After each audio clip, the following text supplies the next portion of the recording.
Hey guys, welcome back to the beautiful Swiss Alps. We are here once again at the base of the Matterhorn. This is workout number 8. Just like before, we're gonna start out with a nice easy warm-up and then work into a moderate intensity climb. Let's go, guys. All right, so this is just where we left off on the last workout. Continuing our climb up towards that sheer face of the Matterhorn. So because we're just barely starting off, we're gonna let our bodies adjust to this level of activity. Right now, we're looking for light intensity. That means less than 4% of our, less than 4 out of 10 on our RPE, or rate of perceived exertion. Again, that effort, that intensity is defined as how hard we're physically capable of pushing compared to how hard we're pushing right now. So we're seeking for light intensity, nice and easy, just moving, flossing those legs, getting blood pumping through them, getting our arms ready for this workout, focusing in our minds on the work that we're going to do right now. Whatever other issues you've got going on in your life right now, really try to push all of that out of your mind, just nice and easy, and just focus in on this next little bit. So one of the coolest things about endurance athletics, fitness in general, is the ability that it has to change our perspectives on our problems. So everybody has crap that they've got to deal with. They've got little things, they've got big things.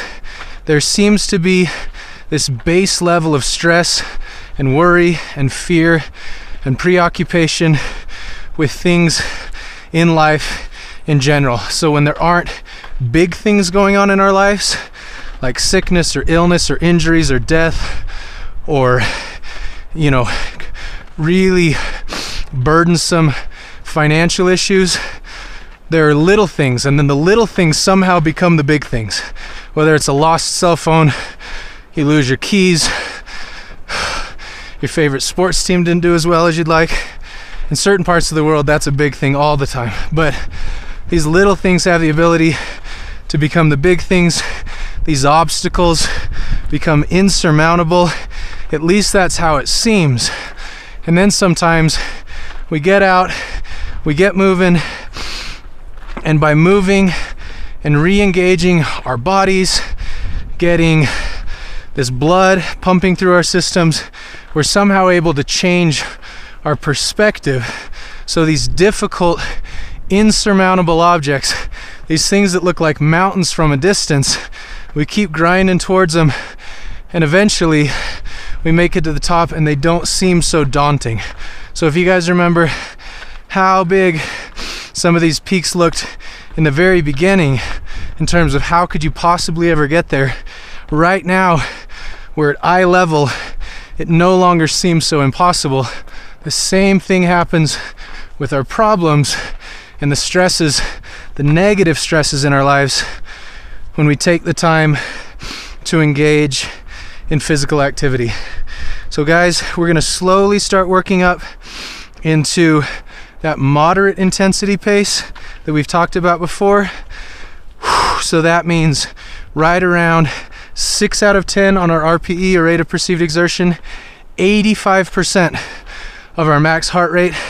That's our ceiling, that's our limit. We don't want to exceed that, but we want to go right up to that. So during moderate intensity, you should be breathing hard, but not so hard that you couldn't speak in short sentences if you needed to. Whew, guys, check this out. Check out this view. Absolutely stunning. Whew. So one of the reasons that our perspective changes is because as we start moving, what happens is our bodies start to generate, they start to produce these feel-good chemicals. So epinephrine, norepinephrine, these endorphins that sometimes, we think of adrenaline junkies seeking after. We are all wired very similar as human beings.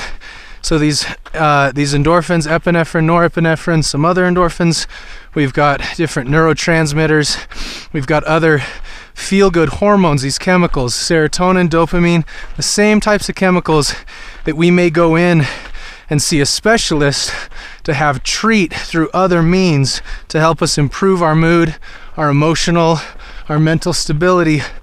All of these chemicals occur naturally and produce naturally in our systems, but in higher proportion, or they're taken back up and absorbed, what's known as reuptake. That process is slowed so that these hormones stay longer in our systems, improving our mood. And what that does, it literally alters our mindset. It changes our perspective on things.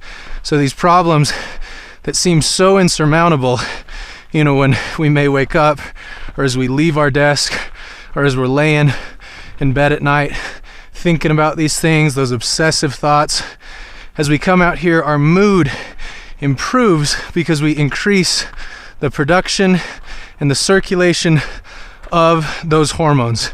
So there have been so many studies which have shown that physical activity can improve our emotional health, our mental health.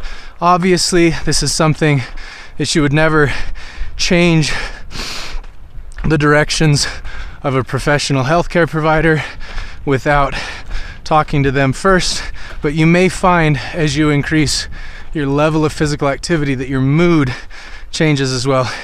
It's something that can happen over minutes, literally, where there's an exhilaration, there's a thrill that comes from engaging in these activities.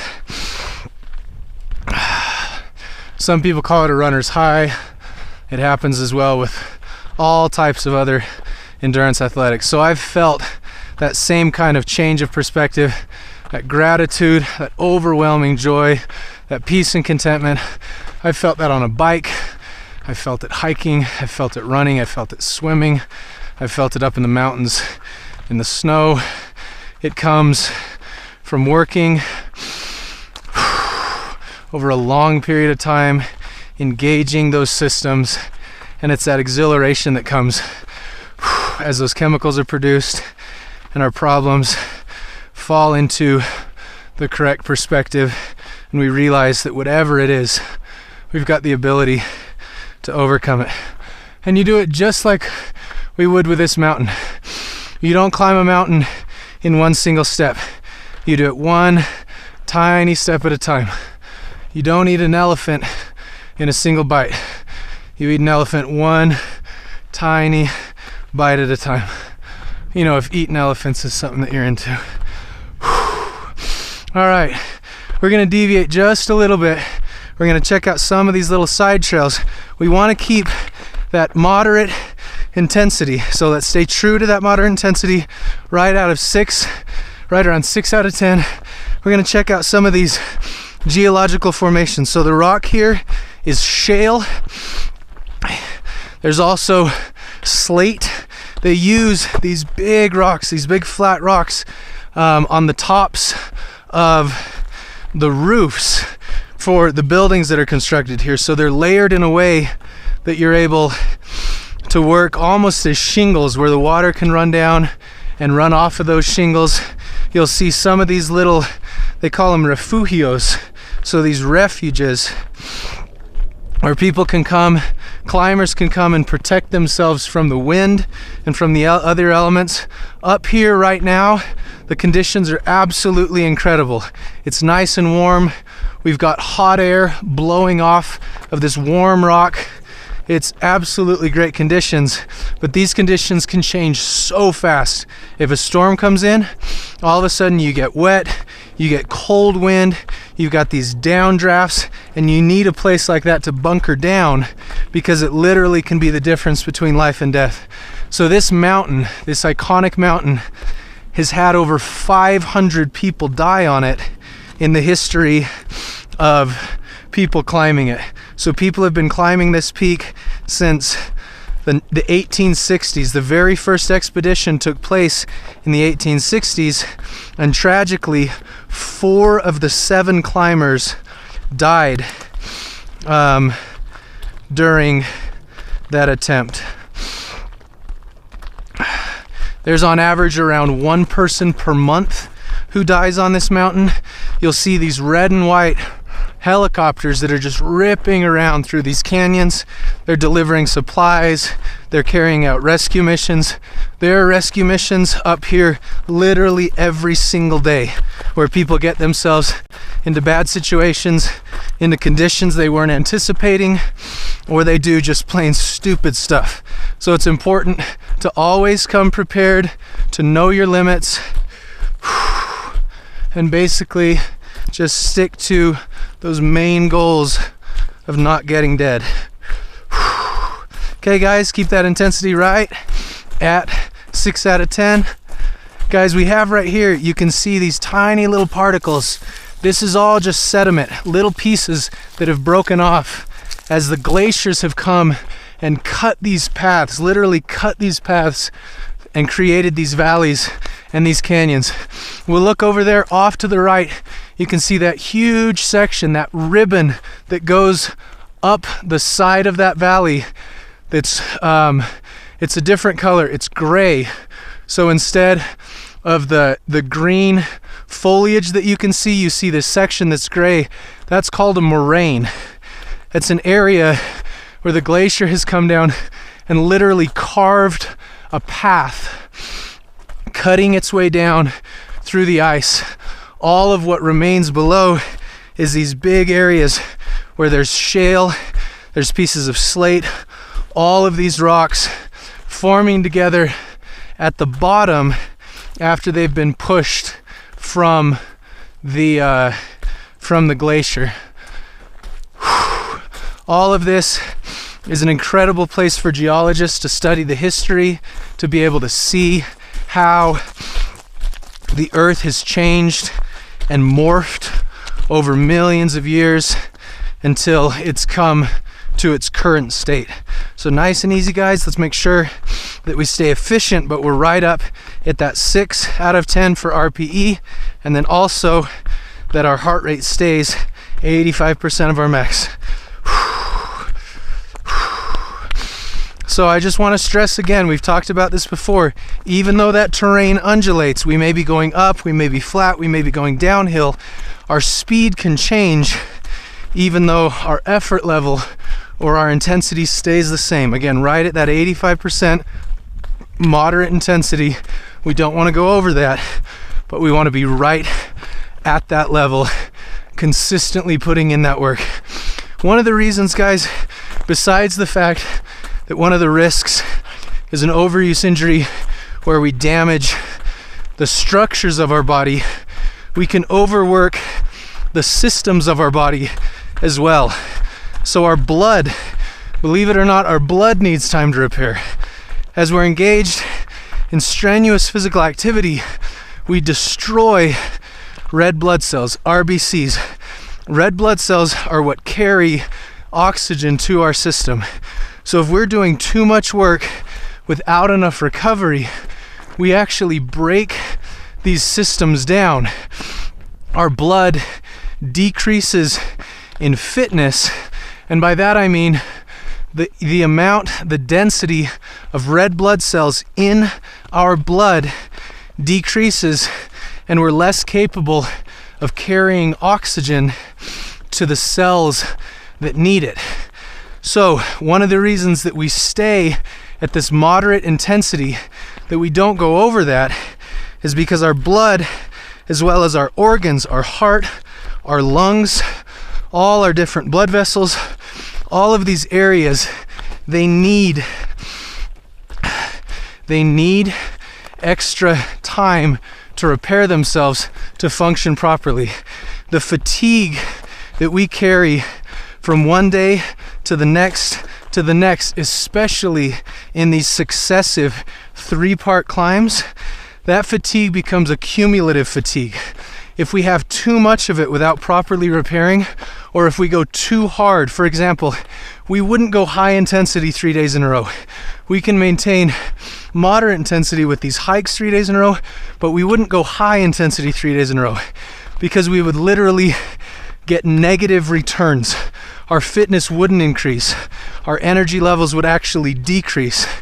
The amount of stress hormone in our systems would increase. This stress hormone is known as cortisol. Cortisol is something that it occurs in response to too much stress in our system. Cortisol in too high of levels can literally become toxic. It can cause disease, it can cause sickness, it can cause lots of really negative things in our lives. So if we do too much, or if that stress hormone is too high because of not only the type of training that we're doing, but say we've got other stressors in our life. Say we've got stress from work or stress in our family, some of these other stressors that I talked about in the opening. If we've got too much of that, and if we don't take that into consideration, if we're so focused in on an actual pace rather than an effort level, we can very easily overdo it and get negative returns from the work that we're trying to put in. That's why effort level is so important. So you may notice you wake up in the morning and some days you feel really good and other days you feel really bad.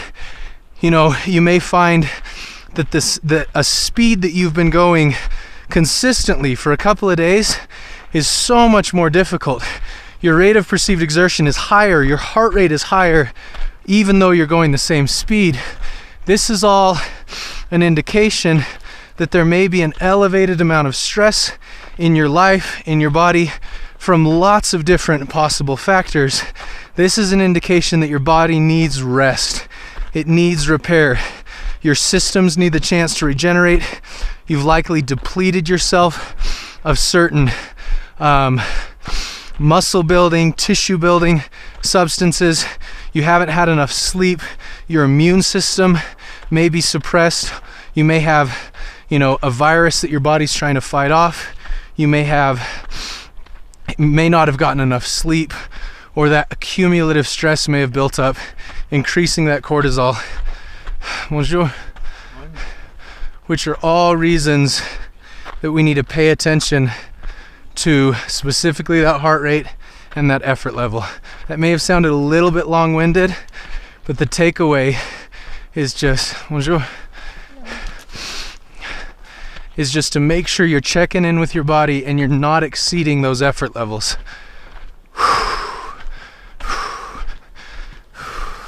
Bonjour. Merci. All right, guys. So we're gonna come around here. We're actually gonna take one of these little side trails up and we're gonna check out this incredible spine that we've been climbing on. So a lot of early geology took place. The study of these incredible rocks and structures took place in the Alps, the Swiss Alps, the French Alps. So lots of terms, lots of terminology that we find in modern geology, independent of the language that we're studying it in, come from these French terms. So what we have, two specific French terms.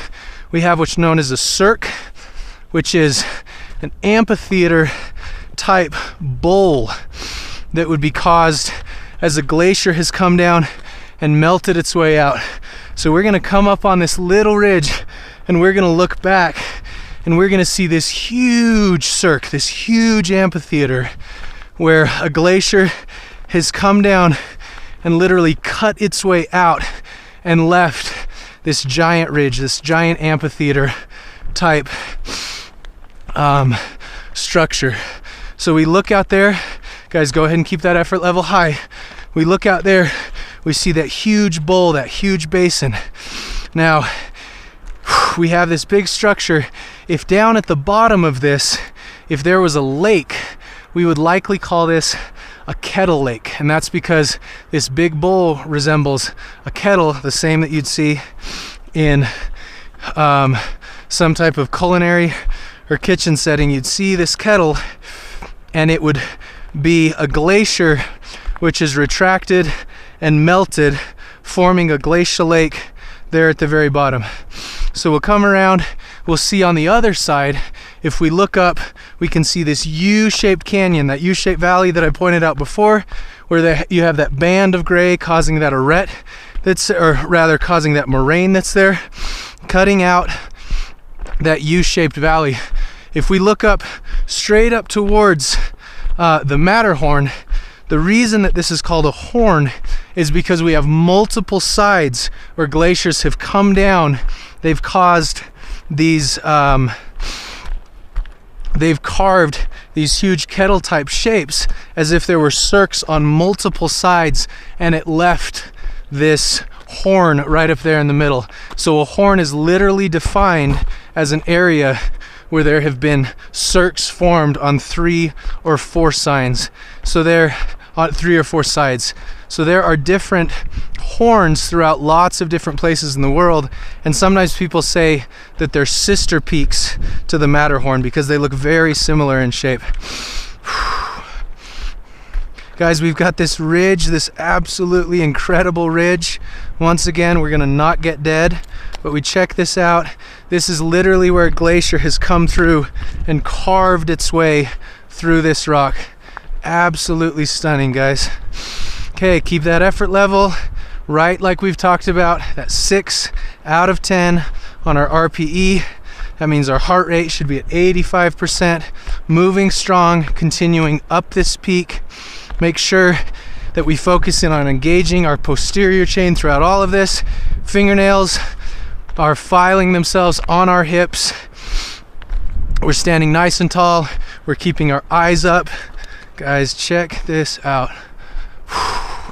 So I told you that the views were just gonna get better and better and better. More stunning and more stunning. Man, absolutely amazing. So we have the Matterhorn here, but we also have several other peaks, iconic Swiss Alp peaks in the area. This whole place is full of ski resorts, different places that people come from all over the world to ski during the winter. We're gonna come up on this ridge, we're gonna look down into this basin, and we'll be able to see, just vaguely, we'll be able to see this huge sinkhole that's taken place.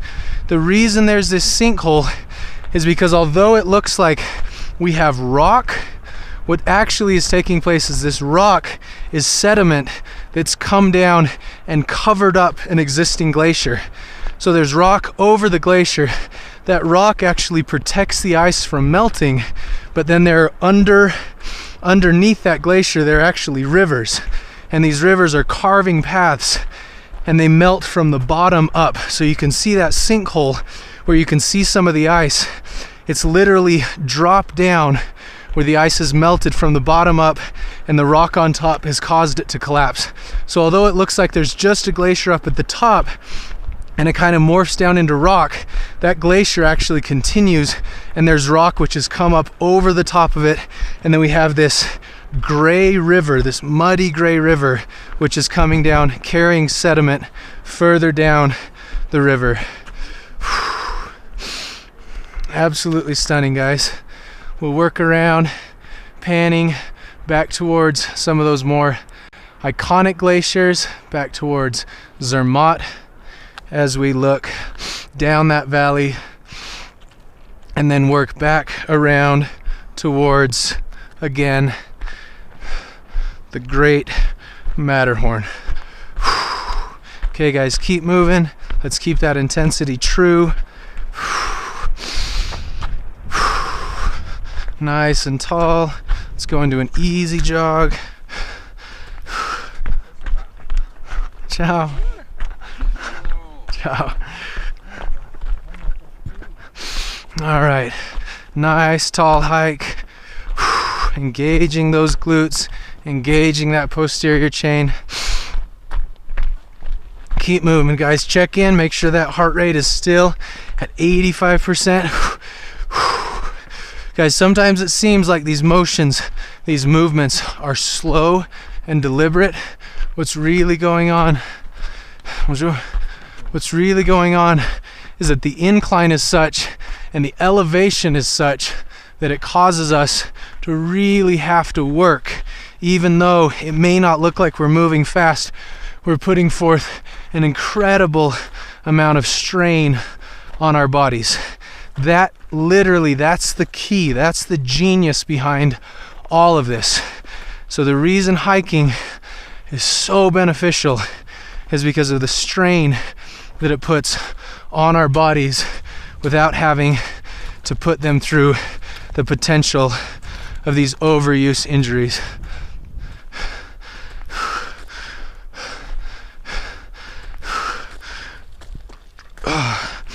All right, nice and tall, guys. Keep moving, really deliberate steps. Keep those eyes up, keep your chest up. That will enable you to fully fill those lungs as our rib cage expands, our diaphragm depresses. Slowly, nice big steps. Taking those incredible views. We'll come up here on this ridge, and then we'll be able to finish things out with the views of the Matterhorn and the valleys around Zermatt. Check out that incredible ridge, that spine that we climbed up. Imagine that glacier going through over thousands, millions of years and cutting a path, creating this valley and leaving this incredible ridge exposed like this. Nice and tall, guys. All right, so right now, what I want you to do, I want you to take that intensity level back down. Take some big breaths. We're just gonna move. We're gonna go to just a nice, comfortable hike. We're searching again for under 77% of our max heart rate, less than 4. All the hard work is done, that moderate intensity work. Pat yourself on the back, great effort there. Now, we're gonna try to optimize our recovery by just letting blood pump through our system as we slowly bring our heart rate down. So guys, right now what's happening is we're moving, our blood is pumping our heart rather is pumping nutrient dense blood from our heart, which has been pumped with oxygen in our lungs. It's pushing that blood out, pumping it out through our arteries, and it's carrying it through our blood vessels, getting smaller and smaller into these tiny blood vessels and arterioles, and this is delivering that oxygen-rich blood to the cells that are asking for it so much. It's also delivering nutrients that they need for repair and for proper hydration of those cells. And then what happens is the blood that's been used, it gets pumped back towards our heart, but it's through our veins, and our veins, they don't have an actual pumping system the same way that our arteries do. Our arteries rely on our heart.